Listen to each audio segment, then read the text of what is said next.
Nandito tayo sa isang intersection. Medyo nabutan tayo ng red light, kaya ito naghihintay tayo habang mag-green.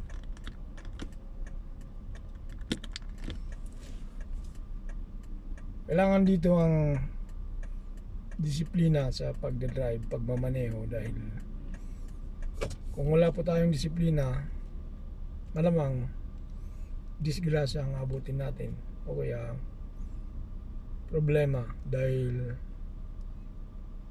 may mga manghuli dyan na nag-aabang, tumitingin sa mga violators ng traffic. Kaya talagang kailangan natin mag-ingat. Kahit minor violations lang, kailangan nating mag-ingat pa rin, dahil malaki din ang bayaran dito kung sakasakali, dahil hindi tayo makapag-renew ng ating driver's license o kaya sticker, license sticker plate, kung hindi tayo magbabayad pag meron tayong violation. Kaya mag-ingat talaga tayo sa mga ganitong pagkakataon pag nagdadrive. At palagi, kahit anong ating ginagawa, kailangan mag-ingat palagi, dahil ito ay magdudulot ng problema sa atin kung hindi tayo mag-ingat. At magbabayad din tayo, dahil fine, multa ang abutin natin. Kaya wag po tayong mag-drive kung tayo ay nakainom na, kung tayo ay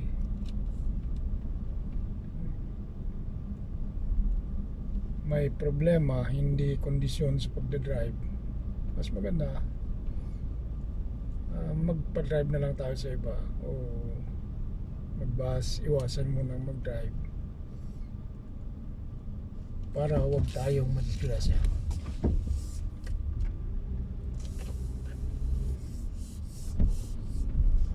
Kasi mahirap magkaroon ng disgrasya, baka tayo ay mapuruhan ng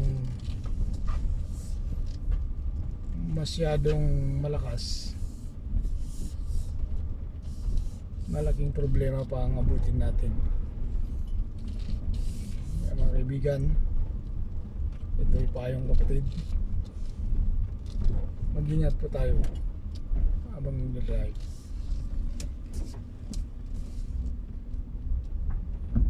Kailangan tingnan natin mabuti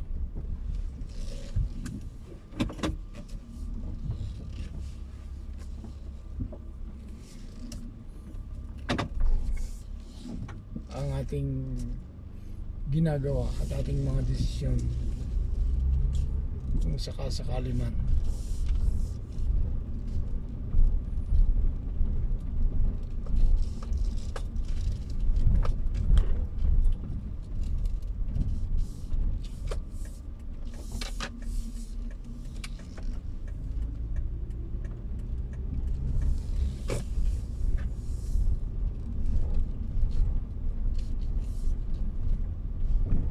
Kaya ingat po tayo lagi, magdasal bago mag-drive, bago magbiyahe.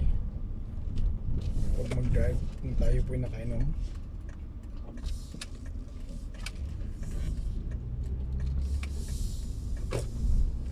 Mag-ingat palagi